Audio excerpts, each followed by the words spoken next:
Salut les marques, salut les smart et bienvenue dans le Catch Up, le podcast qui transpire le catch. Chaque semaine, on analyse ensemble tous les shows de la WWE. Hell in a Cell est derrière nous. Je vous invite à écouter d'ores et déjà notre analyse qui est tombée très rapidement dès le lundi. L'analyse est tombée avec Ringside et Giscal. Et justement, en parlant de Giscal, il est avec moi pour cette analyse de Monday Night Raw du 6 juin. Salut Giscal. Salut Yerem, salut tout le monde. Bon, tu vas pouvoir être avec moi et nous dire un petit peu ce que tu as pensé des retombées de ce fameux Raw du lendemain. Bah oui.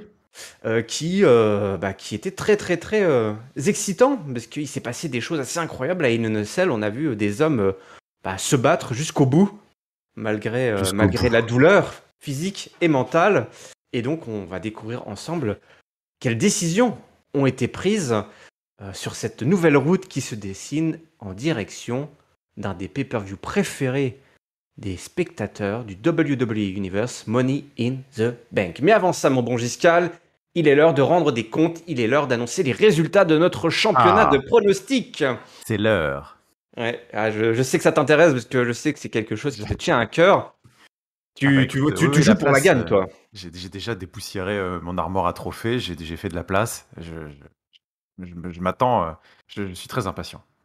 Tu vas devoir continuer à sticker un petit peu avant de poser ton premier trophée, mon bon Giscal, parce qu'on a eu d'excellents pronostiqueurs lors de ce pay-per-view Hell in a Cell. Est-ce qu'on pourrait dire que ce pay-per-view était avare en surprise? Peut-être, je ne sais pas. En tout cas, on a eu des très bons pronostiqueurs. Alors, concernant le pay-per-view, je vais prendre mes pronostics. Alors, tac. Donc, il y avait 7 matchs à pronostiquer. Alors là, j'ai le classement général. J'essaie de retrouver le classement juste de Hell in a Cell. Oui, je l'ai sous les yeux. Alors déjà, je voudrais faire un petit mot à Géliel qui, pour conserver sa place de loser, n'a tout simplement pas pronostiqué ce pay-per-view. C'est pas con. Oui, ouais, mais ça compte pas. Pour moi, c'est pas comme ça qu'on est un bon perdant. C'est trop facile. Non, j'ai été beaucoup plus impressionné par sa performance à Backlash. Ouais. Alors, on va commencer très rapidement. Je vais vous faire la liste de bas en haut, donc des plus mauvais pronostiqueurs au meilleur. Alors, c'est tout simplement Lucio qui nous a rejoint récemment et qui n'a pronostiqué que 2 bons matchs et donc qui reporte 4 points. Ensuite, on a Edge69 qui a pronostiqué 3 bons matchs sur les 7. On a Sam aussi qui nous a rejoint. Sam, si c'est bien Sam du compte Twitter sur Twitter, qui est un fervent suiveur de notre plateforme de réseaux sociaux gérée par Tonton. Lui a pronostiqué 4 bons matchs. C'est un bon début, on l'encourage. Sam, il vient seulement d'arriver.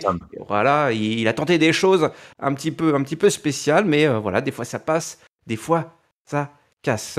On a aussi eu... Alors, Papy... Alors, attends, mon truc est complètement à l'envers, complètement retourné, en fait. On a eu...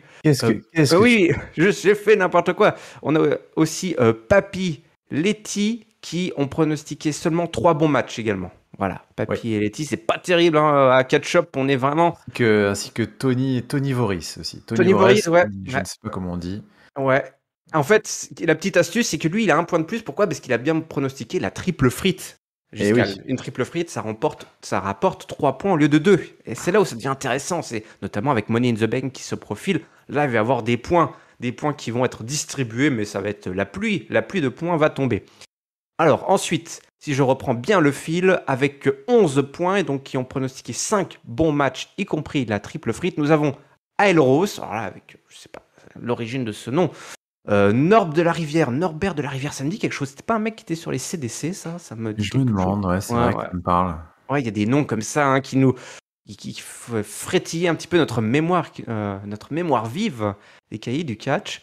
On a Shetty aussi avec 11 points, Mask Mojo, Kyrias, Jericho et votre fervent présentateur Yerem avec 11 points et donc 1, 2, 3, donc 5 bons matchs. D'ailleurs, j'en profite pour le dire, j'arrêterai de changer mes pronostics après avoir fait les pré-shows parce que j'avais d'abord dit que je voterais pour Kevin Owens lors du gros pré-show.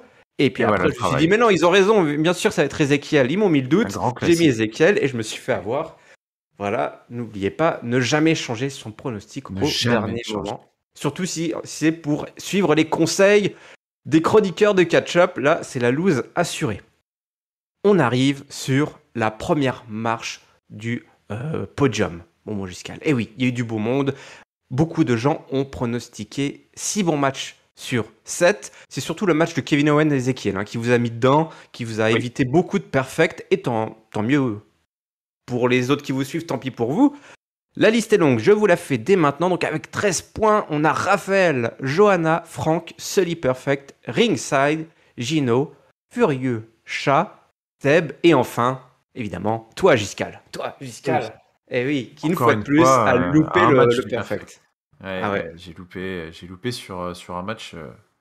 Bah oui, tu vois, mais j'ai pas changé mon pronostic. Moi, j'ai joué la carte, Oui, t'aurais dû. Ezekiel, Ouais. et j'aurais dû. Bah oui, t'aurais dû. Alors Seb, petite Ah oui. information, Seb aurait pu faire un perfect, j'en suis sûr, mais Seb a oublié tout simplement de pronostiquer le match qui a été rajouté à SmackDown, Madcap Moss versus Baron Corbin. Alors je vais pas lui en vouloir parce qu'on a ouvert les pronos dans la foulée du gros pré-show évidemment pour qu'on puisse voter dès l'ouverture dès la publication du pré-show. Mais n'oubliez pas, on vous l'avait dit d'ailleurs durant le gros pré-show. N'oubliez pas de revenir faire un petit Il tour était. souvent. Eh oui. Ouais, après le SmackDown, n'hésitez pas à venir. En fait, on ferme les votes, les pronostics le dimanche à 23h. C'est automatique. Dimanche soir à 23h, automatique. On ferme, donc n'hésitez pas à revenir voir juste après SmackDown. Tu sais, Giscal, souvent, il nous rajoute des petits matchs comme Ah ça à bah, l'arrache. oui, oui. Et puis souvent, moi, je fais toujours mes promos le dimanche, donc comme ça, Oui. je ne me fais pas avoir. Mais c'est vrai que c'est frustrant pour le pauvre Seb qui aurait sans doute, parce que c'est le match d'ailleurs, Madcap Moss, Baron Corbin, qui a été peut-être le Oh oui. mieux pronostiqué, enfin un de ceux qui a été le mieux pronostiqué. C'est sûr qu'il aurait sans doute pu faire le perfect, mais c'est un bon rappel pour venir vous inscrire mais je sais qu'il est sur le Discord, mais il faut être attentif et écouter toutes les émissions et venir en effet sur le concours des pronostics jusqu'au dernier moment. Tout est pour ne pas se faire avoir comme Seb. Eh oui, voilà. Mais bon, écoute, il est dans le duo de tête également au Et oui. classement général, puisque le classement général, c'est pareil. On n'a pas un seul et unique maillot jaune, c'est bien Giscal, ici présent, et Seb qui mène la danse avec 23 points, tout simplement, ce qui veut dire J'ai eu chaud. ils sont sortis, passés tous les deux par-dessus la 3e corde et leur pied a touché le sol en même temps, tel Batista et John Cena en leur temps. Ah, ça nous rappelle de bons souvenirs. En plus, c'est les 20 ans, la célèbre, c'est le Cinnamon. Tu savais ça, Giscal? C'est vrai, bah, bien sûr, je sais. On ne fait plus les reviews en vidéo. On les a jamais fait très longtemps d'ailleurs. Mais j'ai ma casquette, mes headbands, tout. J'ai mon t-shirt de John Cena. Je le porte pendant tout le mois, forcément. C'est le Cinnamon. Donc, C'était conservé lors du déménagement. oui. Voilà. Tout a été conservé puisque j'ai déménagé avec sur moi. Donc, Ah oui, tout simplement pour être sûr, que le carton ne se perde pas. Bon bah voilà, du coup, voilà, hommage à John Cena de la plus belle des manières, tout simplement. Voilà, hein, c'était un moment phare dans la carrière de John, puisqu'en plus il avait gagné derrière, je crois, puisqu'ils avaient refait le. Oui. Vince était venu, je crois, il était pas content, et puis ils avaient refait le truc et tout. Je crois que John avait balancé Batista par-dessus la 3e corde. Mais nous, on va continuer, puisque le championnat des pronostics, c'est un championnat qui se joue également au long cours, sur le long terme.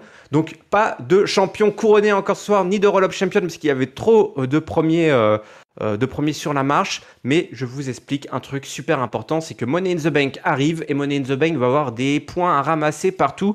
Tous les matchs de type Money in the Bank, les ladder match Money in the Bank, vont rapporter beaucoup de points. Et donc là, il va y avoir de la casse. Mon beau Giscal, il va y avoir du grabuge. Ouais. Là, je commence à me faire du souci, là. Ouais. Ouais. Donc essaye de maintenir. Là, tu es en tête avec Seb. Il va falloir conserver cette avance et on en reparlera lors du gros pré-show de Money in the Bank. Mais l'heure est au show rouge. Nous étions à Green Bay. Ah, je déteste Green Bay. Ce sont les ennemis jurés de Chicago. Oui. Ouais, voilà, les têtes de fromage, comme on dit. Donc nous étions à Green Bay, mais avec pareil une bonne ambiance, comme à Chicago. Le public était au rendez-vous et surtout le public était là pour accueillir le héros vaillant de dimanche soir, Cody fucking Rhodes. Monsieur, je me bats avec un muscle détaché, tout simplement, les tendons pétés. Il est là pour nous accueillir et ouvrir le show de ce lundi soir.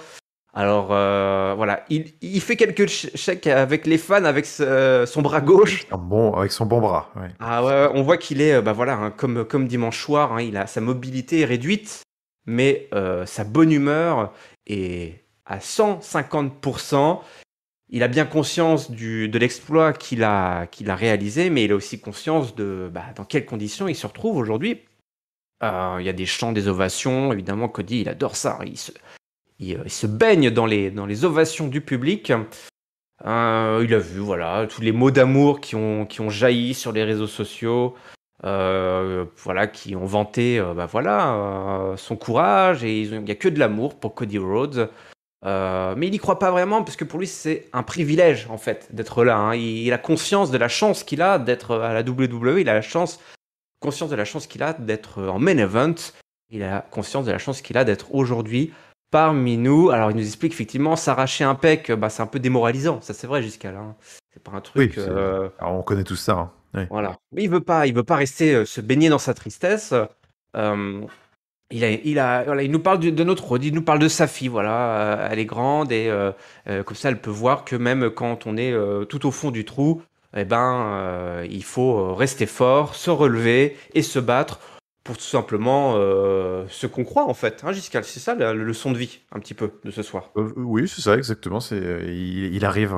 Je croyais presque entendre John Cena parler. C'était très, très inspirant. Il y avait ça, lui aussi a dû rendre John Cena, un hommage à John Cena. Ouais, peut-être un hommage caché à John Cena. Non, mais il arrive à trouver des belles leçons de vie dans des moments de grande turpitude, de grande tristesse. Donc c'est magnifique. Voilà, écoute, il a un mot pour Seth Rollins. Voilà, il lui dit que c'était tout simplement, c'est un des meilleurs en fait, tout simplement dans le monde du catch, hein, Seth Rollins. Donc il a bien conscience que pas de Seth Rollins, pas de Cody Rhodes à la WWE, c'est tout simplement. Hein, là, Seth Rollins a propulsé Cody Rhodes tout en haut de la montagne de Stamford. Mais voilà, un nouveau chapitre doit commencer avec Seth Rollins.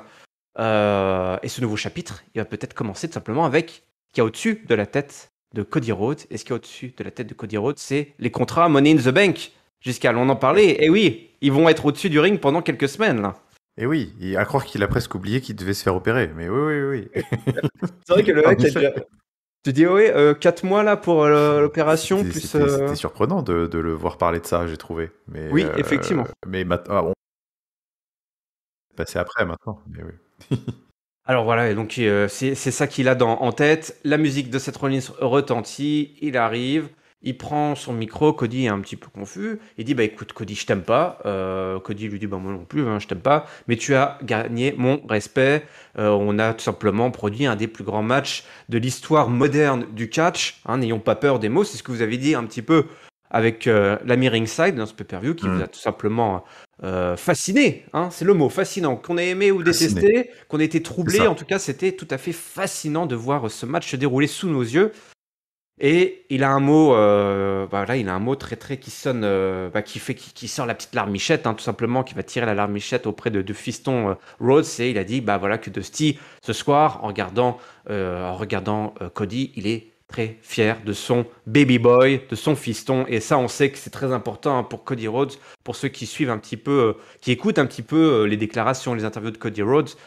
Il y a une relation avec son père qui a été particulière, hein, entre les deux, et je pense que c'est clairement un mot qui a touché au plus profond Cody. Et la main tendue de Seth Rollins, la main gauche tendue de Seth Rollins, est accepté par Cody. Il prend soin de tendre la bonne main. C'était beau. Le sens du détail. Et donc, il repart sous le titantron et Cody, se baigne un petit peu avec les vivas de la foule. Mais quand il retourne sur le titantron, le fourbe, le traître, Seth Rollins est de retour et il attaque Cody Rhodes avec le gros marteau, le sledgehammer.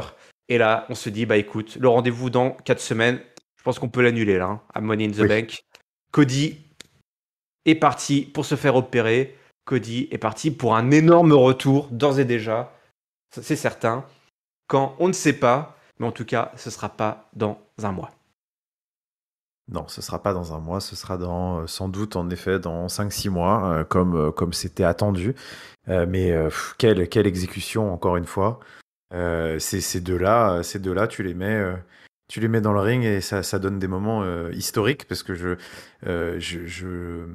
moi personnellement, je l'ai vécu presque aussi fort que le turn, la trahison de Seth Rollins quand il frappe dans le dos euh, Dean Ambrose ou Roman Reigns d'ailleurs, je sais plus, mais c'est Roman Reigns, ouais, il avait attaqué quand il casse le Roman. Shield. Ouais. C'était presque, franchement, même, c'était pas presque, je pense que c'était de ce niveau-là, tellement c'était bien fait. Quelle masterclass, encore une fois. Bon, après, voilà, hein, vous pouvez, petit coup de pub, vous pouvez retourner écouter, en effet, la review de Hell in a Cell avec notre ami Ringside, puisque bon, on a parlé en long, en large et en travers de tout le bien qu'on avait pensé de ce main event absolument historique à Hell in a Cell, pour bien des égards. Cette promo était encore, quelle magnifique continuité. Et bon bah voilà, donc Cody Rhodes qui arrive, donc qui vient prendre son bain de foule bien mérité après son effort absolument titanesque de la veille. Et cette arrivée de Seth Rollins où on ne sait pas qu'est-ce qu'il va dire et finalement il fait quelque chose, enfin il fait un passage qui était superbe, hein, enfin, avec cet Oui. hommage à Dusty Rhodes et cet hommage à Cody Rhodes avant tout et cette référence à Dusty Rhodes qui clairement tire un peu l'alarme. Tu sens que le public était vraiment conquis, mordait à fond dedans, la poignée de main avec le sens du détail, il tend la main du bon côté. Petite empoigne, enfin petit câlin derrière et il lui glisse un mot à l'oreille qui était sans doute d'ailleurs sans doute un petit moment hors kayfabe, sans doute qu'il lui a dit un vrai mot sympa à l'oreille et donc tout est bien qui finit bien et on peut se dire d'ailleurs en plus derrière que peut-être que ça nous ouvre la porte peut-être à un Seth Rollins face qui serait pas forcément une mauvaise nouvelle pour la carte de Raw de manière générale, parce que peut-être que Cody Rhodes était un peu seul au monde, tout en haut de l'affiche parmi les favoris de la foule. Donc ça aurait pu être une de ces rares feuds où les deux catcheurs sortent grandis et enfin, ils sortent grandis, hein, mais qui sortent grandis d'un point de vue kayfabe avec les vivas de la foule. Et puis après ce retour à la fin, mais c'est décidément, il est en train de se forger une légende vraiment de salopard ultime, Oui. de traître, d'archi-traître. Tu peux pas faire pire. Je pense que là, tu peux pas faire pire. Je pense que c'était vraiment parfait. Ce coup de sledgehammer, il lui rappuie encore sur le pec. C'est infâme. Donc magnifique segment, ultra prenant, comme la veille en fait. T'es scotché, tu bois leurs paroles et t'as les yeux rivés sur ce qui se passe. Et donc maintenant, bon bah voilà, Cody Rhodes, on comprend mieux pourquoi il avait sorti là 2-3 saucisses en disant que il serait oui, moi maintenant je veux être à Money in the Bank alors qu'il savait pertinemment qu'il pourrait pas y être. Très bien. Bon bah voilà, on a joué un petit peu là-dessus. La Bah ouais, ficelle parce que était un c'est-à-dire peu que grosse. Seth Rollins nous retire ce plaisir de le voir à C'est Money in ça, the Bank, du coup. exactement. La ficelle est un peu grosse, mais du coup, ça rajoute encore un badge d'honneur ou de déshonneur à Seth Rollins, en quelque sorte, qui pourra sans doute se vanter la semaine prochaine de se proposer en vainqueur de Money in the Bank Oui. et de dire qu'il a pris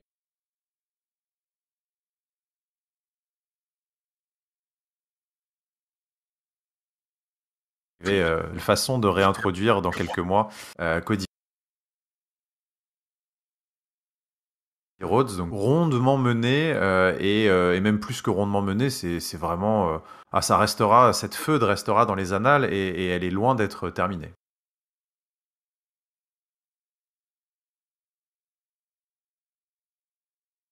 Oui, oui. À tirer le meilleur du pire, hein, à savoir cette énorme blessure.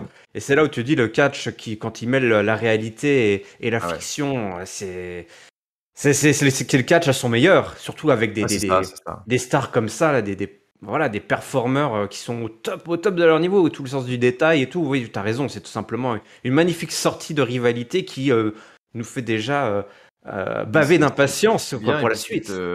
cette discipline, en quelque sorte aussi, ils auraient pu jouer la simplicité. Le happy ending, c'est sympa aussi de temps en temps, tu vois. Oui.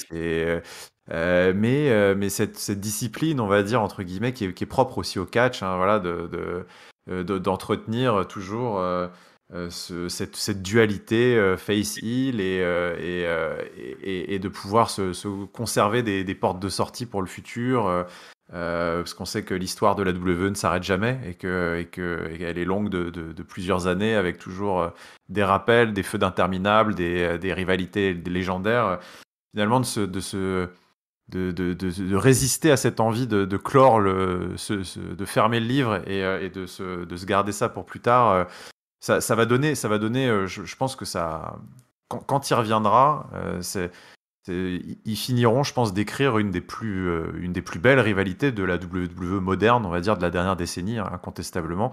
Et finalement, cette blessure sera presque une salvatrice ou en tout cas artisane, c'est sûr, de faire en sorte que cette rivalité soit belle, parce que les plus grandes rivalités, c'est celles aussi qui se sont prolongées, qui se sont étendues sur plusieurs années, long dans le temps.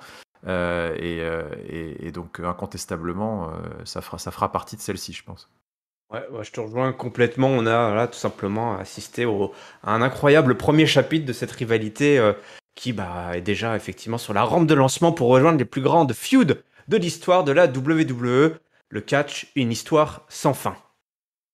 On arrive, alors que Cody Rhodes est parti, il y avait déjà quelqu'un sur le ring, et cette personne, c'est Dana Brooke, elle faisait des petits applaudissements. Bravo Cody, bravo Cody, bravo Cody. Alors qu'elle a vu cette release s'attaquer, elle a dit, c'est pas dit, je vais aller filer un coup de main. Mais bon. Oh bah non, elle est restée là. Pourquoi? Parce que ce soir, elle avait un match contre Becky Lynch qui a vite, Becky Lynch nous fait qui a vite commencé le match et qui a vite été interrompu par la division préférée de catch-up, la division 24/7. Alors ça courait dans tous les sens et finalement Akira Tozawa s'est bouffé le tombé de Dana Brooke qui a récupéré son titre de championnat. Et ce qui n'a pas plu, jusqu'à la Becky Lynch qui a chopé son micro et qui a dit qu'elle en avait marre que des gens gagnent des championnats pendant ces matchs. C'était très bien écrit, j'ai trouvé, c'était vraiment plutôt malin. Une fois de plus, ce soir ils ont mangé du lion là, les auteurs, et donc elle menace tout le monde. Elle annonce tout simplement qu'elle va avoir un match.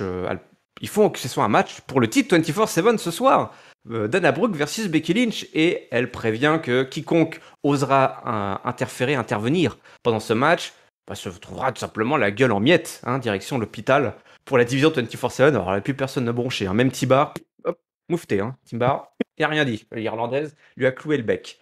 Le match commence rapidement, interrompu par l'arrivée d'Asuka, qui en plus a fait une petite interférence là, aidé notamment Dana Brooke à gagner en tenant le pied de Becky Lynch après un contre du Manhandle Slam de l'Irlandaise. 1, 2, 3, et donc victoire de Dana Brooke face à Becky Lynch. Là, je pense qu'elle va se souvenir de sa soirée, qui donc a défendu vaillamment et son titre fraîchement récupéré. Et donc Asuka et Becky Lynch, la feud continue, mon bon Giscal. C'est ça, la feud continue. Écoute, moi j'ai pas été. Alors, ouais, je me suis bien amusé en effet de la petite pique de Becky Lynch, Oui. le petit trait d'esprit, on va dire, qui est sans doute le seul truc bien senti de ce segment. Oui. Moi, j'ai vraiment pas accroché du tout. Je n'aime pas trop. J'ai rien contre, d'ailleurs, bien au contraire, même. Je suis même plutôt pour tout ce qui est moment de légèreté dans les shows de catch, qui plus est les shows de 3 heures comme ça. Et je pense que c'est utile et même très bénéfique pour l'équilibre, on va dire, du sérieux d'un show de catch, d'avoir ce type de segment. Par contre, j'aime pas trop quand ça mêle, on va dire, des top rivalités, parce que je pense pas que ça serve vraiment Becky Lynch et Asuka d'être mêlés à ce genre de choses, bien au contraire. Même au-delà du résultat, Becky Lynch aurait très bien pu squasher Dana Brooke, que le bordel ambiant aurait de toute façon complètement dévalué la situation. Donc ça n'aurait pas changé grand-chose. Bon, alors en plus, c'est encore pire parce qu'elle perd contre Dana Brooke. Alors certes, sur une intervention, mais je suis vraiment pas du tout fan de ce genre de truc. Et puis au demeurant, je comprends pas très bien non plus. Enfin, ça fait très feignant en fait. Ça fait un petit peu pilote auto, parce que Asuka, je vois pas ce qu'elle vient faire là en fait. Elle a perdu la veille, mais qui est-ce qui t'a couché, et sur qui tu devrais avoir les yeux rivés? C'est plutôt la championne, pas forcément de venir faire chier Becky Lynch, qui fondamentalement ne t'a rien fait, parce que pour l'instant, qu'est-ce qui s'est passé entre les deux? C'est Asuka qui est revenue, qui lui a foutu un coup de green mist dans les yeux pour lui voler la place de first contender, et donc en trichant, et qui s'est fait battre ensuite sur un fait de match, mais qui s'est fait battre à la régulière la semaine d'après pour réintégrer Becky Lynch au triple threat. Donc dans l'histoire, Asuka est quand même plutôt un peu la troisième roue du carrosse, et c'est elle qui s'est fait pin au pay-per-view. Et derrière, elle vient encore une fois intervenir dans un truc un peu random, sans aucune raison. Donc hormis si c'est pour la faire, me la faire détester, je sais pas trop ce qu'ils cherchent à faire. Je pense pas que ce soit très très malin comme écriture de toute façon, mais c'est dans la continuité, on va dire, du build-up qu'il y a eu sur le triple threat à Hell in a Cell, qui était extrêmement feignant et en pilote automatique. C'est-à-dire qu'on cherche pas à raconter grand-chose avec les femmes en ce moment, ça c'est sûr. Et encore une fois, la seule qui tire son épingle du jeu, on va dire, dans ce marasme, c'est comme souvent, c'est Becky Lynch, parce que elle a une sorte de charisme et de sens un petit peu de la répartie et une façon d'habiter son personnage qui fait qu'à elle seule, en fait, même dans un environnement un peu de merde, elle arrive à briller quand même. Donc ce sera mon seul point positif, on va dire, de tout ça. Ouais, effectivement. Moi, ça m'a pas autant gêné que toi. Effectivement, j'ai pas. C'est vrai que j'ai pas réfléchi autant à ce point-là sur est-ce que ça avait vraiment une logique, du sens, est-ce qu'Asuka continue à courir après Becky Lynch. Maintenant que tu le dis, en fait, ça n'a vraiment aucun sens, puisque par rapport au match qui a eu lieu à Hell in a Cell, c'est vrai qu'il n'y a pas forcément de motivation d'aller chercher encore à embêter Becky Lynch. Limite, tant mieux, l'autre elle était partie sur autre chose, quoi. Débarrassée, elle était débarrassée d'Irlandaise, quoi. Ouais. Becky Lynch est dans un match de low card avec Dana Brooke. Écoute, elle embête personne. Ouais, voilà, laisse-la s'embourber dans son situation de merde. Viens pas te mêler de ça. C'est ça. Qu'est-ce que tu veux? Toi aussi, tu veux un title shot pour le 24/7? Dis-le, hein, t'inquiète pas, hein, on va te le donner. Non, c'est vrai que c'était pas ouf et qu'effectivement, le seul truc qui était marrant, c'était quand Becky Lynch avait le micro et qu'il nous a fait 2-3 saillies là, c'était plutôt sympa. Bon, écoute, on va pas trop s'attarder là-dessus. On va continuer avec encore un peu de promo. On nous annonce quand même que John Cena sera là le lundi prochain, lundi soir. Tu as déjà tes tickets, j'espère. Bien sûr, évidemment. Voilà, tout simplement. Tu nous feras un petit coucou à l'écran, n'hésite pas. J'essaierai. Petit carton jaune avec une petite coquille dans le nom du podcast. Et puis, l'affaire sera rondement menée. Le Miz est là et il n'est pas tout seul. Je ne sais pas si tu as remarqué, il y avait Maryse aussi. Je ne sais pas si tu l'as vu. Oui, je les ai remarqués, en effet. Tous les deux. Donc, encore le premier épisode là, de Miss TV. Je crois que ça avait déjà commencé. Je ne comprends pas. J'ai l'impression qu'ils font des seasons premières toutes les semaines, les deux là. Avec Miss and Mrs. Il y aura 2 épisodes ce soir.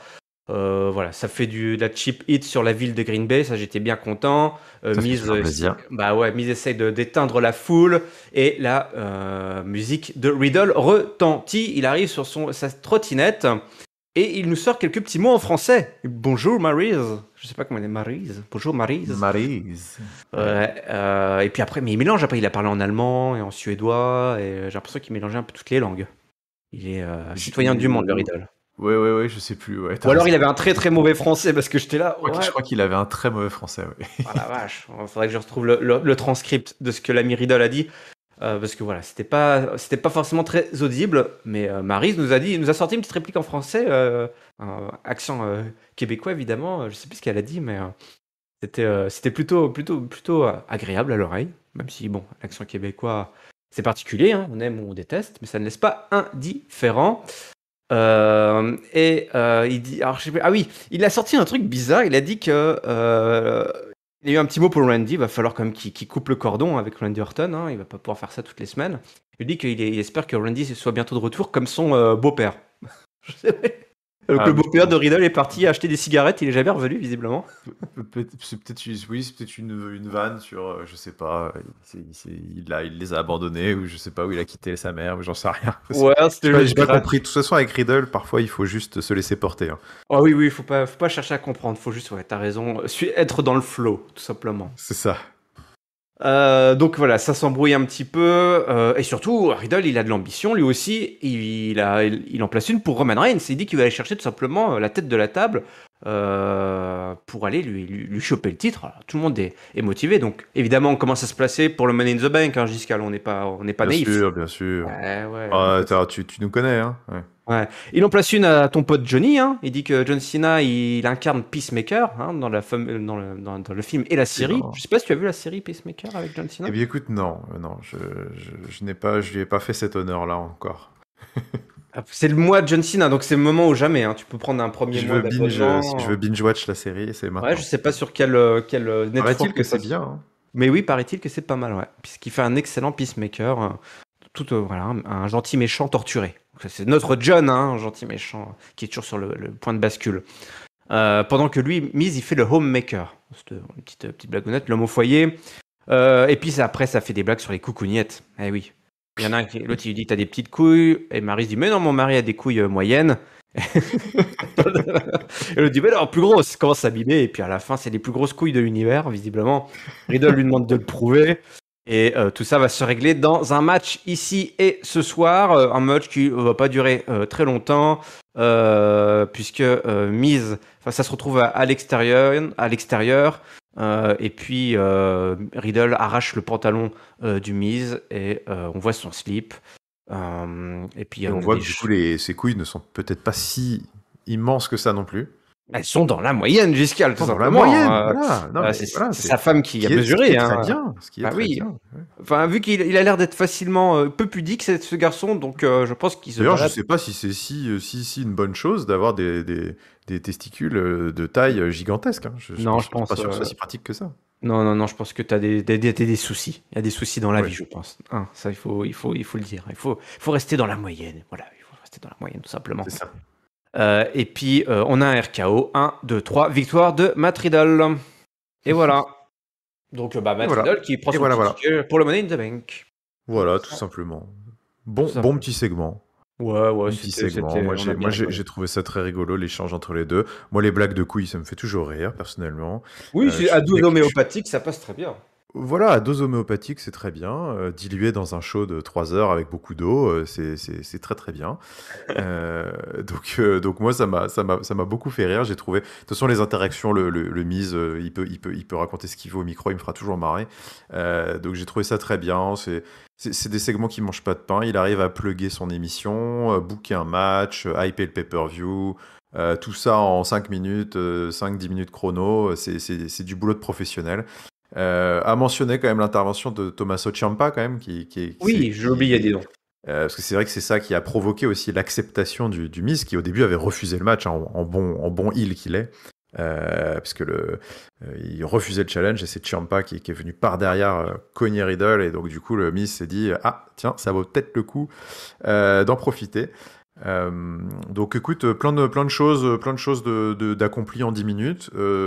Je te dis, de la hype, un petit match qui mange pas de pain, Riddle, Ciampa en filigrane, ce Money in the Bank en arrière-plan aussi, beaucoup plus utile que les 10 minutes précédentes. Oui, à n'en point douter, totalement d'accord avec toi. C'est ça qu'on aime quand on construit un Money in the Bank, de commencer à nous faire un petit peu de rivalité de second plan, tout en mettant bien en avant les mid-carders qui vont aller nous divertir en grimpant une échelle. Ah C'est oui. tellement drôle de grimper des échelles. Bon, Giscard. On a eu un match avec notre stipulation préférée, un match de First Contender contre les champions, à savoir dans la division tag team entre donc, les Street Profits et les Usos. Hein. 50e édition évidemment entre les deux équipes. Un match sans grande surprise pour qui connaît déjà un petit peu les interactions habituelles entre les deux. On a d'un côté les Usos qui sont un petit peu les cadors qui ont un petit peu qui n'étaient pas en totale maîtrise du match. À un moment donné, ils se sont retrouvés un peu à l'extérieur, ils étaient un petit peu emmerdés, il a fallu se regrouper, faire un petit huddle là, dire bah attends, toi tu passes par la gauche, moi tu passes par la droite. Pendant ce temps-là, on a Montesfort qui lui à un moment, il a fait un saut là, un slip, un frog splash qui était. Frog, Ouais. Attends, le gars, il a failli décrocher la mallette en même temps. Je sais pas si t'as vu. Il est passé à 50 cm de la mallette. Je le vois bien aussi prendre un petit ticket à Money in the Bank. Ah ouais. Ah bah, c'est un client, lui, hein, pour ce genre de match. Ouais, c'est sûr. Ah, ouais. Alors, le fait est qu'ils ont gagné ce match, mon bon Jessica, à la fin. Ils ont gagné, les Street Profits Et ont oui. gagné, et du coup, bah, ça veut probablement dire un match tag team pour le titre à Money in the Bank. Alors, est-ce que on peut avoir 2 matchs dans une soirée? C'est déjà arrivé dans l'histoire de la C'est déjà WWE. arrivé, c'est déjà arrivé. Écoute, le roster de Raw est quand même assez dense, donc c'est vrai que il y a pas de mal à remplir un Money in the Bank, je pense. Après, personnellement, j'aurais été assez friand quand même de voir Montez-Ford en effet dans un Money in the Bank. Je trouve que ce serait dommage de se passer d'un tel phénomène. C'est un peu comme quand Kofi Kingston, tu as toujours envie de l'avoir aussi dans ces matchs-là ou dans les Royal Rumble et tout. Lui, ce serait dommage de se passer de ces bumps de fou et de ces OMG Moments et tout en haut de l'échelle. Mais bon, Eh oui. écoute, à voir. En tout cas, pour le moment, c'est pas la direction que ça prend. Ouais. Ouais. Donc, bah, victoire en plus par décompte à l'extérieur. Donc, petite victoire, mais victoire quand même des Street Profits qui décrochent donc un 50e title shot pour le Ouais. championnat unifié de la division tag team. Ouais. Ah, Bah, Bobby. On va parler de Bobby, si tu veux bien, Giscal. On va parler de vas-y. Bobby. On va parler de Bobby qui parle. Et quand Bobby Oui, parle, Bobby parle. alors on l'écoute. On l'écoute parce On qu'il écoute. est. Enfin, on se concentre. Oui. On essaie de se concentrer, on essaie de ne pas se faire remarquer, hein, tout Ouais. simplement. Faut pas se moquer, parce que si tu commences à te moquer de Bobby, il arrête de parler, et quand Bobby arrête de parler, Bobby tape, et quand Bobby tape, eh Ça fait mal. Ouais. ça fait bobo. Ça fait bobo. Il nous explique, voilà, ça y est, l'histoire de MVP, c'est derrière lui, on est content d'entendre ça, il se concentre sur la suite, tout simplement, ce qu'il attend après. Donc toujours une belle ovation, hein, Bobby qui est toujours très apprécié du public. Et Austin Theory débarque. Austin Theory, enfin Theory tout simplement, hein, toi moi aussi j'ai encore du Theory. mal. Ouais. Theory débarque, il dit mais attends Bobby Lashley, qu'est-ce que tu fais? T'as rien à faire là, c'est mon ring, c'est mon spotlight, je sais pas qui t'a permis de venir ici, mais c'est mon moment pour briller, c'est Theory time. Et Bobby là quoi, qu'est-ce que tu veux et tout. L'autre il lui dit ouais parce que tu as eu besoin de quelqu'un pour gagner son match, hein. Il y avait eu l'intervention d'Alexander, alors forcément Theory se base là-dessus pour un petit peu trash talker Bobby Lashley, ce qui évidemment est une prise de risque immense. On ne fait pas ça. Non. Et Bobby lui dit bah écoute, t'es complètement fou. On pourrait faire ça entre gentlemen et puis se battre là, ici, maintenant, pour ce joli titre américain qu'il a déjà eu, je crois, hein, Bobby Lashley. Oui, il a eu le titre Oui, américain. tout à fait. Donc ça pourrait lui donner une petite friandise, hein, avant d'aller chercher le titre suprême, parce qu'il va y avoir du beau monde. L'autre il dit bah écoute, ouais, ok, on va avoir un match, mais d'abord tiens, mate ce biceps. Hop, et puis il lui montre ses muscles, il flex comme s'il était à la plage, et Bobby il flex aussi. Et alors le biceps il fait 3 fois la tête de Theory, donc on a un beau concours là d'hommes muscu, hein, tout simplement de musculation là. C'est vrai qu'ils sont très en forme ces deux bonhommes. Et puis à la fin, l'autre il se prend un coup de pied dans le cul, et puis l'autre il l'envoie valser. Un petit peu plus loin, et puis ça se termine comme ça, tout simplement. Je dis Ça. pas de bêtises. Oui, c'est comme ça, en Voilà, effet. voilà, tout simplement, tout simplement. Quelque chose à dire sur ce. Est-ce que, est-ce que tu es comme moi? Est-ce que tu vois pas un peu de John Cena dans Theory? Ah! Ce Ah, côté c'est... coquille, Ah, maintenant que tu le dis. trash talk, tout sourire, Ouais, maintenant que tu avec le le dis. titre US, voilà, qui. Avec son petit boxeur moulant, là. Ouais, ouais. C'est vrai, il y a quelque chose même un peu peut-être dans le physique aussi. Ouais. Mais écoute, c'est pas déconnant. En tout cas, une chose est sûre, c'est que j'y vois beaucoup de bien, en tout cas, dans ce petit gars. Il a beaucoup d'ingrédients, je trouve, pour être une future star quand même à la WWE. Il a l'air d'être bien dans le moule, ce gamin. Ouais. Il a vraiment cette tête à claque, ce bagou au micro qu'il faut encore un peu polir. Tu sens que c'est encore un peu vert, mais il y a beaucoup de bases qui sont très intéressantes et j'ai trouvé bah voilà, il a encore brillé sur ce petit segment. Sa gimmick avec y a rien de révolutionnaire. D'ailleurs, on en avait parlé, je pense à Elie Nussel, avec Ringside aussi un petit peu. Y a rien de révolutionnaire dans ce qu'il fait, hein. Le coup du téléphone pour prendre des selfies, il y a déjà des heels qui ont fait ça. Le coup d'être évidemment le petit jeune ultra arrogant, il y a déjà des gens qui ont fait ça.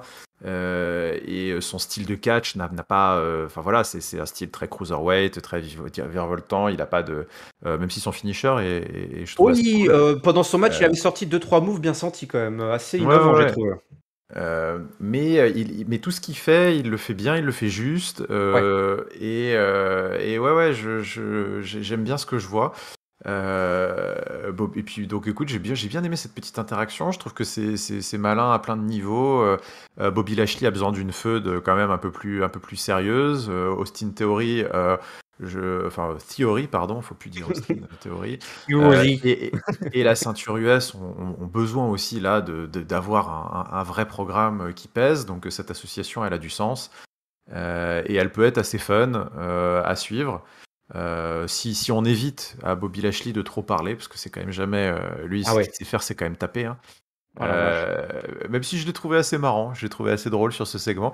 Oui. C'est marrant de voir Bobby Lashley en face, à quel point il a gagné en self-control quand même, parce que l'autre il vient se foutre de sa gueule sous son nez et à aucun moment ça lui prend. Il se dit tiens, je vais lui cogner dessus, alors que je suis beaucoup plus gros et beaucoup plus fort et qu'il est juste là. Donc maintenant Bobby Lashley est zen, Mm. manifestement. Il a Non, c'était grandi. cool. Ouais, ouais, j'ai bien aimé comment il l'appelle Kid, et puis le coup de pied qu'il lui a mis pour s'en débarrasser, Ouais, l'autre il a volé allez, entre les dégage. cordes. Take a C'était walk, vraiment kid. Ouais, genre, take a walk. Ouais, alors, il lui dit take a walk, puis après il lui dit de revenir pour faire un match. ouais. C'est ça, Ouais, Ah, ouais, tu sais, Bobby Lashley, il a 2-3 punchlines en tête, et puis après, il réfléchit derrière, tu vois, Non, en fait, reviens. Ouais, attends, je me suis trompé. En fait, il torture ses adversaires psychologiquement. Peut-être qu'il est en On effet croit extrêmement qu'il vicieux. maîtrise rien dans sa tête, mais en fait, il maîtrise tout. Il est Il a un bourré de temps vices. C'est un gros vicelard, Bobby Lashley. Ouais, moi j'aimerais bien un petit programme, juste pour fermer la parenthèse sur Theory, un petit programme avec John Cena. Moi, ça me ferait bien triper entre les deux. Theory et Ah John ouais, Cena. il y aurait quelque chose à faire Le de très 27 très juin, smart. là, quand il revient, je Mm. vois bien Theory. Il a la tête de l'emploi, ce mec coquille va arriver pendant voilà, pendant une des soirées, enfin voilà, un des moments de John Cena. Il va débarquer, il peut lui dire, mais qu'est-ce que tu fous là, et tout. Ouais, je vois bien. Je veux bien une petite interaction entre les deux. Ça me ferait grave plaisir. Ce qui m'a fait moins plaisir, c'est ce qui a suivi après. Avec Ouais. cette séquence, on avait un match entre Virman et Dominic Mysterio. Écoute, l'Indien, ouais, il a complètement assommé le fiston dans tous les sens. L'autre qui sautait à gauche à droite avec sa coupe mulet, là, mais c'est banni, là, banni. Pas le droit de monter sur un ring avec une coupe de cheveux comme ça. Sortez, monsieur, allez-vous-en. Ça a duré beaucoup trop longtemps à mon goût. Il y a eu un Ouais. 619, un Frog Splash.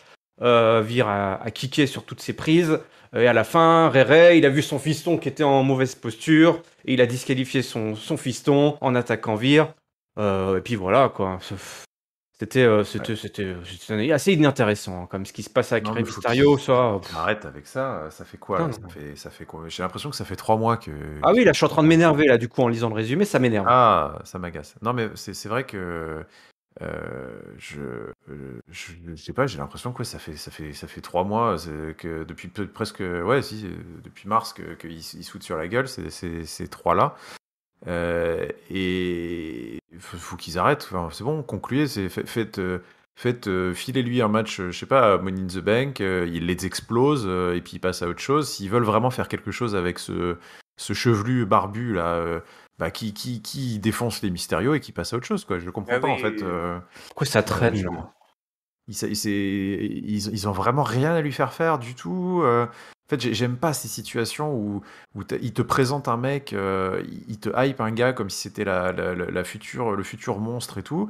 Et au final, ils le font venir. Et manifestement, ils ont rien à faire pour lui. Parce que sinon, il passerait pas 3 mois à faire la même chose. Le mec a mis Euh, un an pour débarquer et il est déjà englué dans une rivalité ouais. sans fin, là.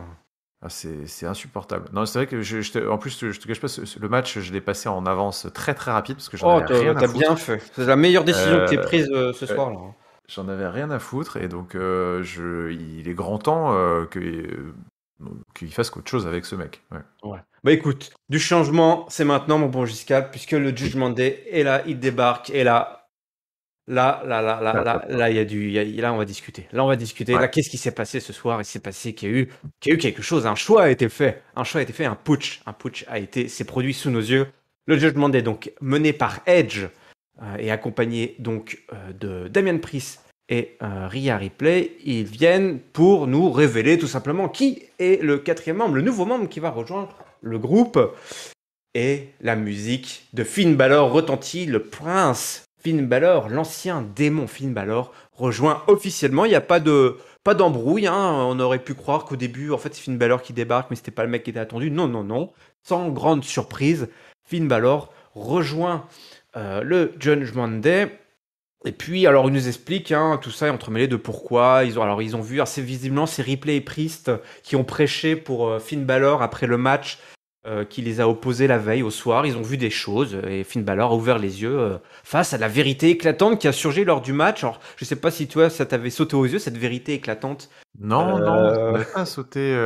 Mais il s'est peut-être cogné très très fort la tête sur le ring quand il a perdu et qu'il a pris le tombé, Finn Balor, je sais pas. Mais Ouais, bah écoute, c'est pas très clair ce qui motive finalement Finn Balor à les rejoindre. Et d'ailleurs, on se perd pas trop en explications puisque Damian Priest prend le micro et dit que la dernière chose qui les retient dorénavant, c'est Edge, le Canadien, le créateur même du Judgment Day, le vétéran, le Hall of Famer. Et c'est parti, il se fait rouler dessus, il se fait attaquer, il se prend le micro dans la tronche, et puis tout le monde lui passe dessus, Damian Priest, Rhea Ripley, et Balor qui place son coup de grâce avant de le passer à travers la table des commentateurs.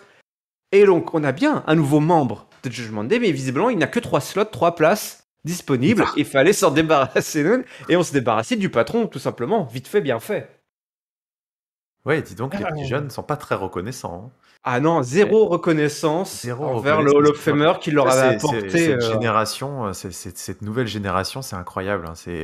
C'est pas de comme dans les respect. boîtes maintenant, au bout de 2-3 ans, les mecs ils pensent que ça y est, ils ont fait le tour de la question et qu'ils savent tout faire. Bah voilà, au bout de 2-3 semaines, Rhea Ripley et Damian Priest, ils pensent que ça y est, ils peuvent voler de leurs propres ailes, ils ont plus rien à apprendre.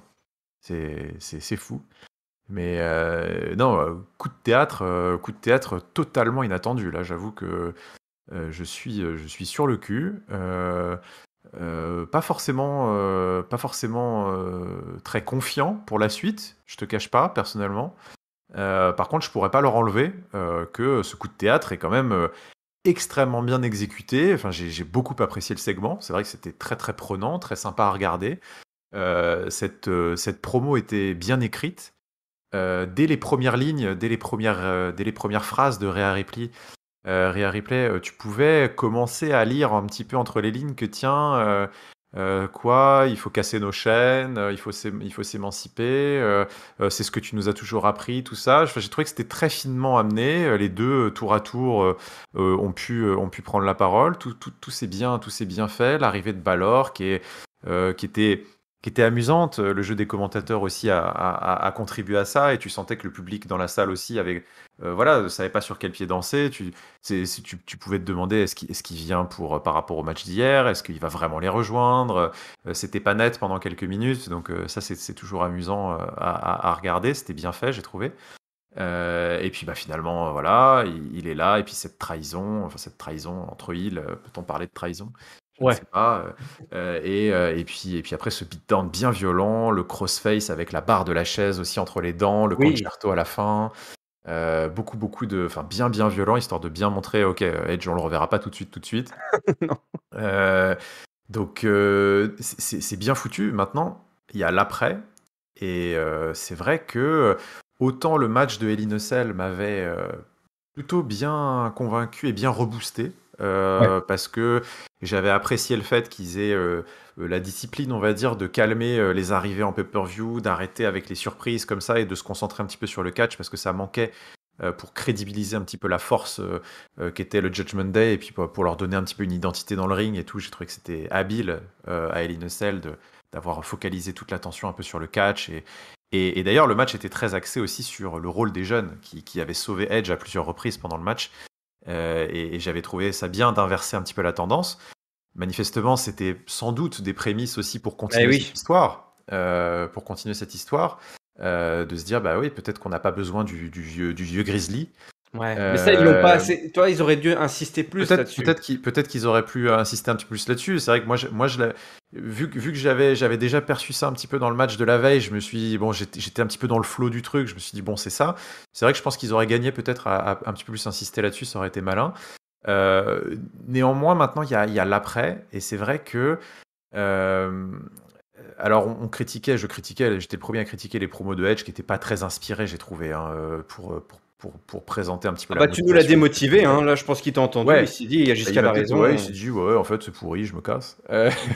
Mais c'est vrai que maintenant, remplacer Edge par Balor, qui est pas le plus grand au micro, et puis Balor, ouais, ok, c'est Finn Balor, mais bon, ça fait longtemps, je trouve, que le soufflet s'est un petit peu dégonflé. Alors le public continue à bien adhérer avec Finn Balor. Moi, c'est vrai que j'ai un peu du mal parce que je trouve qu'ils l'ont trop roulé dans la boue un peu ce gars-là pour que j'ai beaucoup d'estime.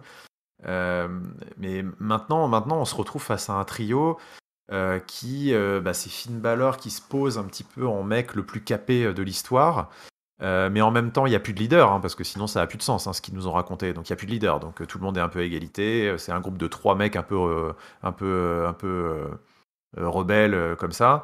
Donc Finn Balor le plus capé, mais qui de toute façon ne touchera jamais, pourra jamais aller chercher le titre suprême. C'est terminé, le truc est verrouillé dans tous les sens, donc c'est pas le sujet. Rhea Ripley, elle est intéressante, hein, mais là elle va avoir un title shot.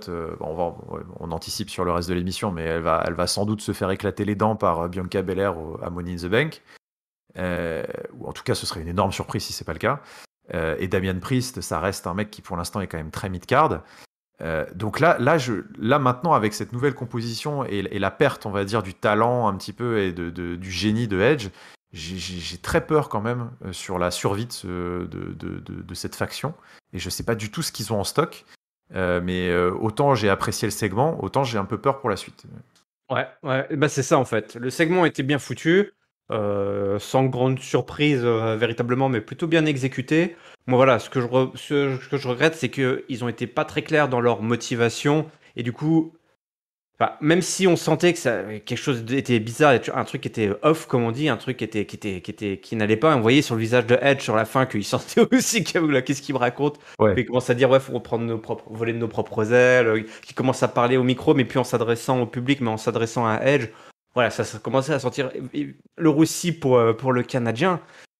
Mais pour moi, c'est dommage de le faire maintenant. En fait, j'aurais bien aimé. Tu pouvais garder ça pour un petit peu plus tard. Là, ils ont vraiment passé Ouais, du c'est coq à ça. l'âne, quoi. J'aurais préféré qu'effectivement l'arrivée de Finn Balor et de sa jeunesse et de sa fougue fasse rendre compte au fur et à mesure de leur justement des rencontres, d'autres pay-per-view, d'autres matchs, qu'en fait Edge, eh ben, il est peut-être, c'est le créateur, mais il traîne la patte et il les retient en arrière, effectivement, parce que Ouais, pendant ouais. des matchs, à chaque fois, ils doivent le sauver, ils doivent casser les tombées. Voilà, il est plus trop dedans. Et là, tu racontes une histoire, et effectivement, Ouais, et je suis complètement d'accord avec toi. là, ça allait trop vite.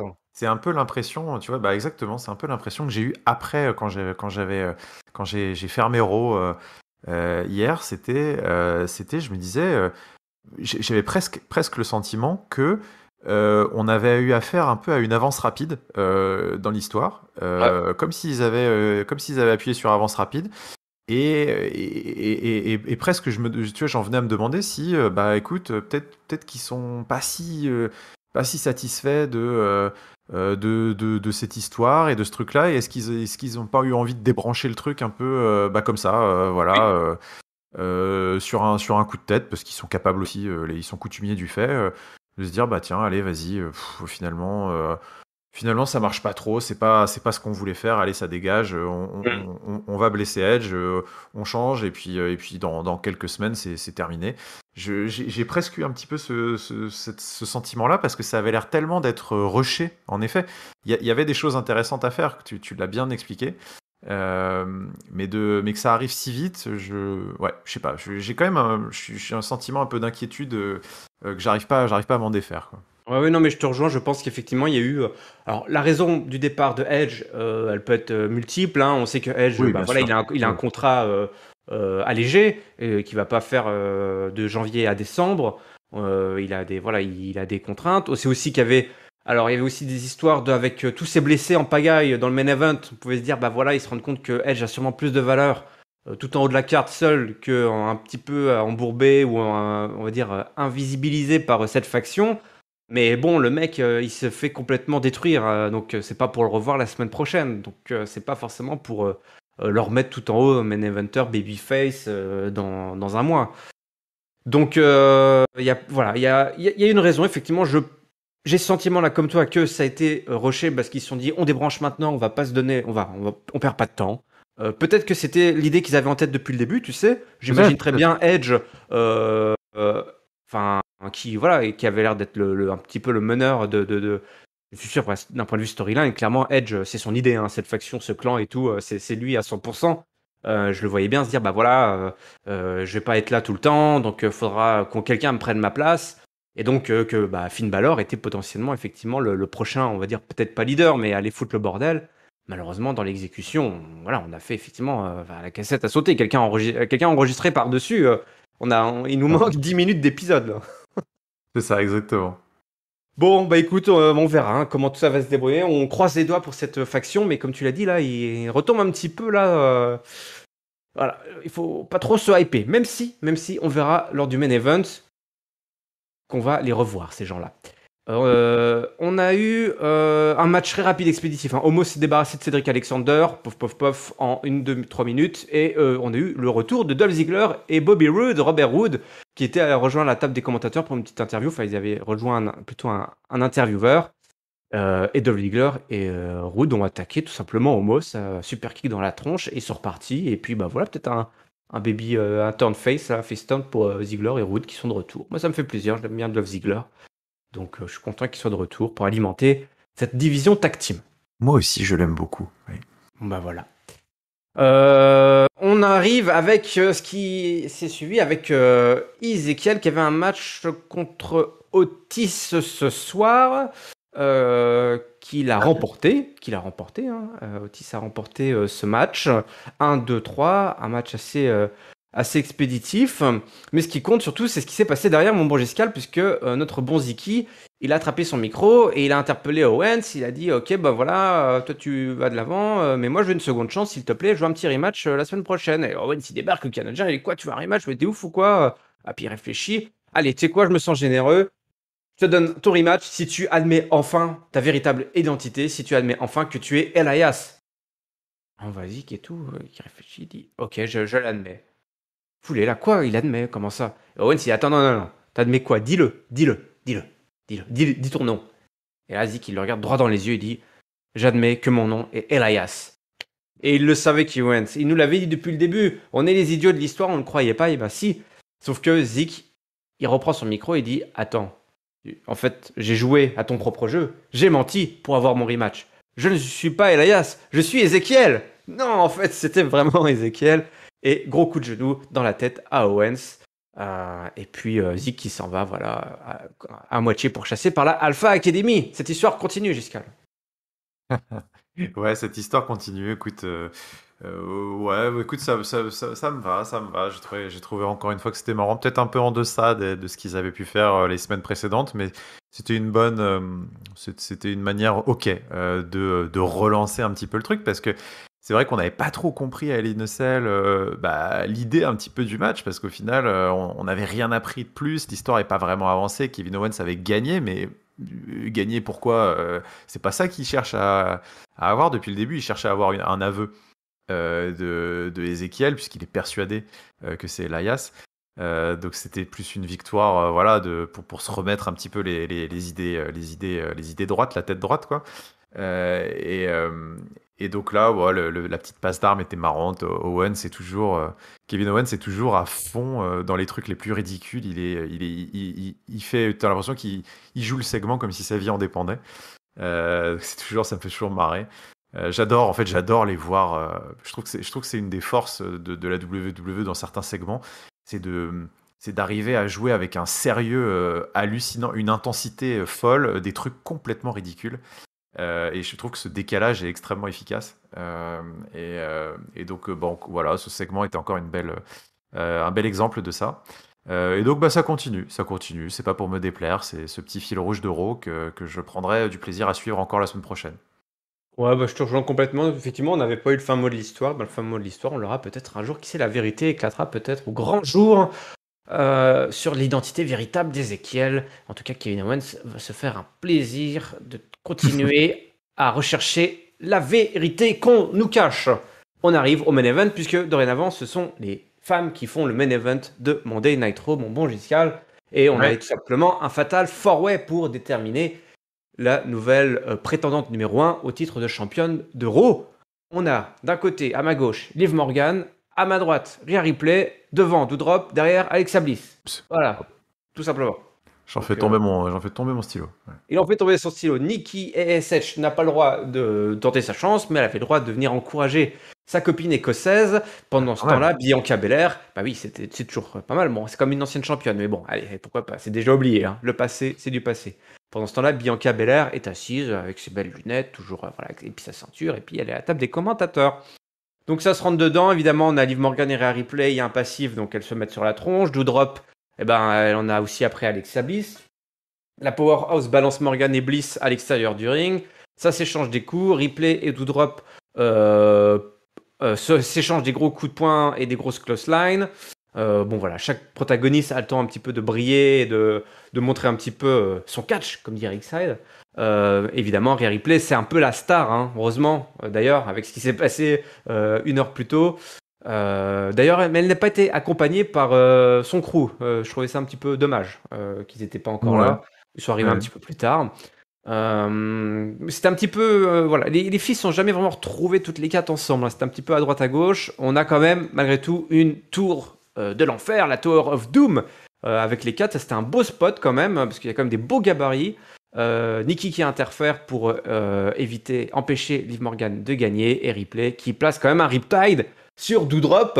Alors, elle l'a pas levé très très haut, mais elle l'a levé, elle l'a retourné quand même pour la victoire. Et là, donc, Rhea Ripley qui donc remporte et qui ira affronter Bianca Belair. Elle est rejointe donc par le Judgment Day, Damian Priest et le nouveau membre, Finn Balor. Donc, on a notre affiche féminine pour Money in the Bank, Giscal. Et oui, nous avons notre affiche féminine, en effet. J'avais un petit peu spoilé, j'avais un petit peu anticipé ça dans mon couplet sur The Judgment Day tout à l'heure. Ouais, écoute, voilà, c'est du catch féminin à Raw, c'est-à-dire que c'est du catch sans vie, sans histoire, sans cohérence particulière. J'ai trouvé encore une fois, on est dans du typique Fatal 4-Way de remplissage.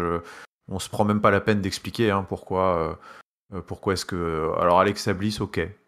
Allez, c'est une ancienne championne et elle a gagné quelques matchs depuis son retour, des matchs de bas de cartes, mais elle a gagné quelques matchs, alors pourquoi pas.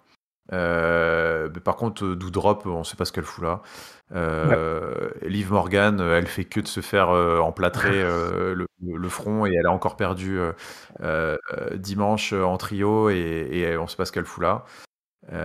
Donc j'aime pas ces Fatal 4-Way où c'est vraiment, on empile, on regarde, t'as l'impression qu'ils regardent le tableau du roster le matin, ils disent tiens, vas-y, qu'est-ce qu'on va pouvoir mettre là-dedans. C'est ça, ouais. Et hop, on secoue et ça fait un Fatal 4-Way. Fatal 4-Way qui, comme tu le dis dans ton résumé, il n'y a pas eu de grands moments, c'était pas fantastique, parce que autant ils sont spécialistes, ils sont coutumiers de faire des Fatal 4-Way complètement random en main event d'Euro, ça c'est leur grand truc, hein. Les triple threat, les Fatal 4-Way, les trucs en main event d'Euro pour faire des matchs de challenger, de brick et de broc, ça c'est des grands spécialistes, ça m'énerve. Par contre, généralement, ça donne plutôt des bons matchs, parce qu'ils savent aussi plutôt bien les construire. Bon, là, c'était pas trop le cas. J'ai pas spécialement kiffé. Le résultat est logique, il n'y avait pas d'autre solution possible. Maintenant, enfin d'ailleurs je dis ça, non, il y avait une autre solution, c'était peut-être aussi de préserver Rhea Ripley d'une défaite probable, parce que très, très honnêtement, je ne vois pas qui. Alors elle est pas intouchable à la Roman Reigns, Bianca Belair, mais je pense qu'elle est quand même intouchable pendant un petit moment. Ça c'est mon sentiment. Je pense ils ont trouvé en elle un très très beau potentiel sur lequel je pense ils vont vouloir capitaliser un petit moment parce que elle connecte super bien avec les fans, elle est de la nouvelle génération. Il y a plein de trucs à faire et à mon avis ils ont beaucoup de choses à gagner à lui filer un long règne. Et comme elle est encore super populaire et que ça marche très très bien, je pense pas que ce soit encore le moment de lui faire perdre le titre pour la repasser dans une position de chasseuse, de babyface qui va essayer de reconquérir son titre et tout. Ils n'ont pas encore besoin de griller cette cartouche-là parce que ça, pour l'instant, elle a un règne qui manifestement percute bien. C'est pour ça que je la vois pas perdre à Money in the Bank contre qui que ce soit pour le moment. Et donc, ayant dit cela, je ne suis pas sûr que envoyer Rhea Ripley soit forcément la bonne option avec tout ce qu'on a dit précédemment sur le Judgment Day avec un soufflet qui est très fragile, hein, qui menace de retomber à tout moment, je trouve, avec cette faction. Je ne sais pas ce qu'ils ont prévu à Money in the Bank, mais bon, voilà, ça sent le traquenard, je trouve, ce choix de booking. Et à la limite, Alexa Bliss, peut-être, tu vois, même en le disant et en réfléchissant à voix haute, aurait peut-être été une victoire de prestige, parce que Alexa Bliss, elle est faite, entre guillemets, elle est made, hein, comme ils disent là-bas. Il n'y a pas de sujet à la faire perdre. Ça aurait pu être une victoire de prestige pour Bianca Belair dans un match de qualité, tu vois, à Money in the Bank, un bon match de transition qui aurait pu lui donner un beau petit badge, une bonne médaille à attacher à sa tunique là. Donc ouais, je suis assez, encore une fois, très très mitigé et un peu inquiet sur la direction qu'ils prennent sur tout ça. Ouais, on marche sur les œufs, effectivement. Alors, on Mm. peut pas dire que leurs paroles ne sont pas suivies d'actes, Par puisqu'effectivement, à contre, oui. peine, voilà, En Rhea effet. Ripley, bah, limite, effectivement, ils ont raison de se chasser ce pauvre vieux Canadien, là, hors, le bouter Oui. hors du pays. Ils ont l'air de bien s'en sortir tout seuls, en effet. Parce que là, visiblement, voilà, ça a payé cash le soir même. Maintenant, tu as raison, hein, à Money in the Bank, ça sent le traquenard. Là, on va marcher sur des œufs.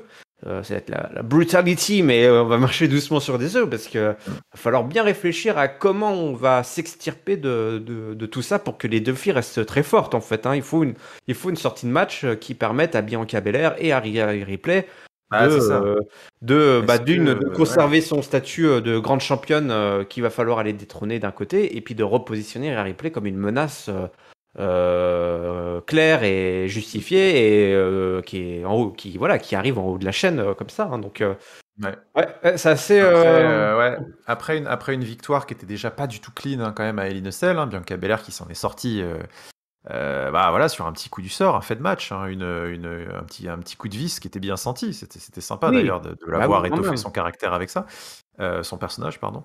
Donc, est-ce que tu as envie de la faire gagner deux fois pas clean? Parce que ça va être ça, hein, ils peuvent pas se permettre d'étaler Rhea Ripley gratos comme ça. Donc ça va être peut-être une deuxième victoire un peu tirée par les cheveux à la suite contre deux adversaires. Est-ce qu'il aurait pas mieux fallu, tu vois, de battre bien carré après un gros match héroïque Mm. une ancienne ex-top championne Alexa Bliss à Money in the Bank dans un gros pay-per-view.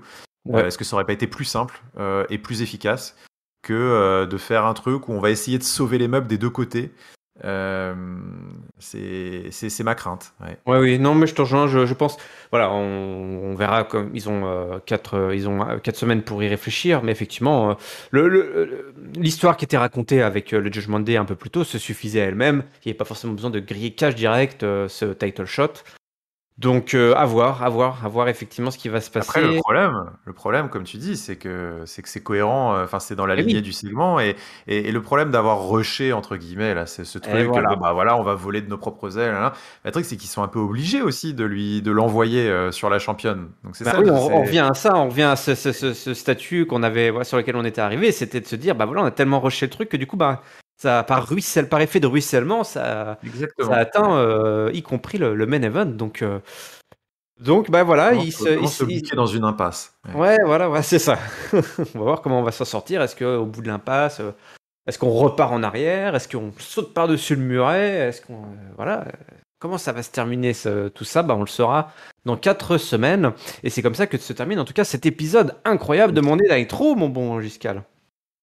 Ouais, un épisode incroyable en effet.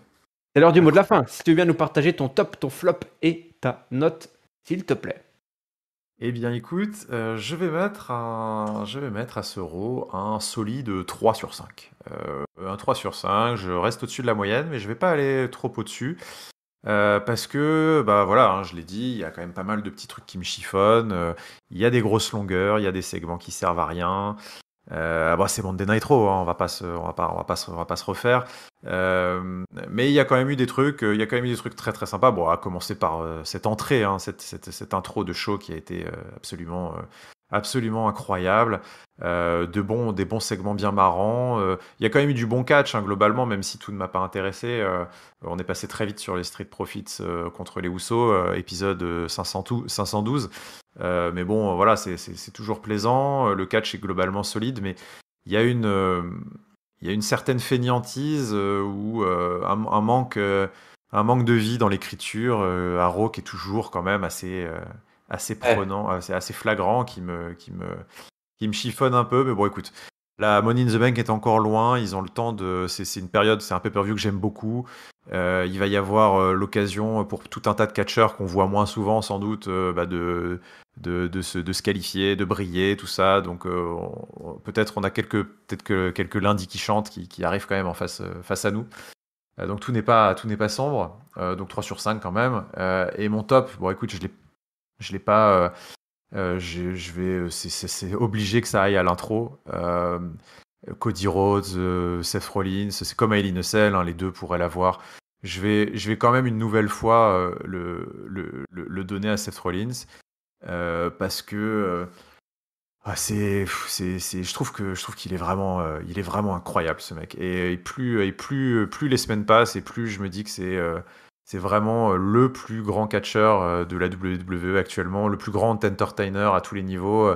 Il est tellement en train d'écrire, en fait, il est tellement en train de déballer sa carrière de Hall of Famer sous nos yeux que je suis vraiment fan. Je suis vraiment fan. Et ce petit passage et cette trahison et tout, c'est tellement bien joué. Allez, le jour où il prendra sa retraite et qui nous déballera toutes qu'on repassera sur sa carrière et sur tous ses grands moments et tout au Hall of Fame, on se marrera bien. Donc Seth Rollins. Mon flop, il y a pas mal de petits candidats. Aïe, aïe, aïe, oui. Euh, alors il y a des candidats, il y a des flops insignifiants, il y a des flops plus gênants. Mm. Alors, qu'est-ce que tu vas Je, sanctionner? Les flops je vais- insignifiants ou les flops gênants? non, justement, je vais pas tirer sur les ambulances, mais je vais donner un flop. Ça pourrait être à tout le booking de la division féminine, mais je vais mettre particulièrement au segment qui a impliqué Becky Lynch et Asuka. J'ai passé un petit peu de temps en début Ah oui. d'émission, donc je vais pas revenir dessus. Mais je trouve que voilà, quand t'as des tels talents dans ton roster féminin, et ça vaut aussi pour Bianca Belair, hein, parce que bon, c'est quand même très très pauvre depuis quelques semaines, mais bon là elle n'a pas été impliquée, donc on va pas l'accabler. Mais quand tu as de tels talents dans ton roster, je trouve que d'avoir un tel manque d'ambition, je trouve dans l'écriture, enfin tu vois, toutes les histoires un peu qui impliquent un peu le public concernent les mecs quand même. Je comprends pas. Tu vois, pourtant, je suis pas fan de catch féminin, mais je regrette quand même enfin, ils font rien pour faire en sorte que je devienne fan, hein, parce que je trouve vraiment, encore une fois, que c'était un Monday Night Raw où les filles sont laissées en mode pilote automatique, et puis on appuie sur le bouton aléatoire et on voit, tu sais, c'est le mode carrière de WWE dans les jeux vidéo, là. On verra bien ce qui va sortir comme rivalité. Je comprends pas pourquoi ils délaissent complètement, je trouve, le booking. Mais donc voilà, flop particulier à ce Becky Lynch Asuka, ces interactions qui n'ont pas beaucoup de sens, je trouve. Écoute, pour moi, mon flop, je vais le donner au Judgment Day. Alors, je vais le donner au Ouais, Judgment Day et surtout à l'impatience. Toi, tu parlais ouais, ouais. de fainéantise. Eh ben, effectivement, c'est de la fainéantise et mêlée à de l'impatience qui nous a donné cette séquence en avance rapide et qui, je trouve, nous prive d'une belle écriture. Voilà, il nous manque un petit chapitre. On est là. Ah, il manque deux, On, trois chapitres. Bah ouais, ils nous font déjà, on consomme. Ah, toi, on passe déjà au truc suivant. On prend pas notre temps. Alors, il y a peut-être des raisons derrière, mais en Peut-être. l'occurrence, on juge le produit tel qu'on le voit. Et là, clairement, enfin voilà, pour moi, c'était rushé et ils ont une occasion est manquée là dans l'écriture de cette trahison et de cette éviction du leader qui aurait pu être un super moment, hein, évidemment, mais voilà, on n'a pas pris son temps et on prend pas le temps de raconter des histoires et pourtant on a du temps à la WWE. Comme tu dis, c'est une histoire sans fin qui s'écrit depuis Eh des oui. dizaines et des dizaines d'années. 3 Alors, heures on a par le temps, hein. semaine, 52 semaines par an, 54 semaines, je sais plus combien Eh de ben semaines. alors, même pas les gars, impatient. C'est quand même, tu le temps, hein, de t'éclater, quoi. Mon top, ben écoute, hein, je suis comme toi. Je peux pas ne pas le donner à cet opener qui était, bah voilà, là en termes d'écriture, on a pris notre temps et c'était beau, c'était magnifique et la sortie était très intelligente en plus. Là, voilà, là on nous donne envie de regarder la suite et la suite qui n'aura pas forcément lieu tout de suite, mais on est impatient de voir évidemment le grand retour de Cody et aussi on est impatient de voir qu'est-ce que Seth Rollins va encore sortir là pour les semaines à venir. Donc mon top Ah bah va là, aux deux bonhommes, tout simplement. Et ma note, eh ben, je suis comme toi, je vais mettre un 3,25. Un 3,25. Hein. Mais c'est quand même boosté par la première heure du show, en particulier avec cet opener et les quelques beaux moments. Et puis j'ai bien aimé aussi qu'on commence à construire en filigrane, là, le Money in the Bank. Hein. C'est ouais, vraiment un c'est bien. truc que j'apprécie. Les mid-carders commencent à montrer leur tête, commencent à gagner des matchs. Et ça, j'aime bien. J'aime bien qu'on construit comme ça, ni vu ni connu, le pay-per-view qui arrive. Allez, c'est l'heure de se quitter. Je vous rappelle que Catch Up, votre podcast qui analyse tous les shows de la WWE, est disponible sur toutes les bonnes plateformes de podcast audio, Spotify, Deezer, à chaque fois je me plante sur celui-ci, Apple Podcast, Google Ouais. Podcast et plein d'autres. On est également sur YouTube. N'hésitez pas à poster un commentaire, nous dire ce que vous avez pensé de cet épisode, votre top, votre flop et votre note. Qu'est-ce que vous pensez de ce chamboulement qui a eu lieu dans la faction du Judgment Day? N'hésitez pas également à nous rejoindre sur les réseaux sociaux. On est sur Catch Up CDC, Twitter, Facebook et Instagram. Évidemment, le lien vers Discord est dans la description. Et n'oubliez pas les pronostics. Les pronostics à l'arrivée de Money in the Bank. Il faudra tout pronostiquer car là, il va y avoir des points. Ça va pleuvoir sur nos têtes. Il va falloir grappiller des points si vous voulez aller chatouiller un petit peu les orteils de Giscal et de Seb qui sont tous les deux à égalité en tête de notre classement. Bien, Giscal, merci pour ta présence et ta fine analyse, comme toujours. Écoute, merci, c'était un plaisir de t'accompagner une nouvelle fois.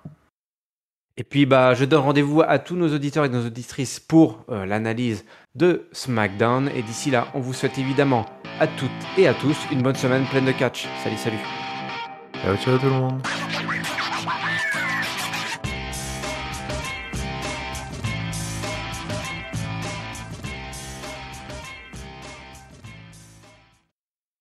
Comme si nous, on n'en avait pas de charge mentale.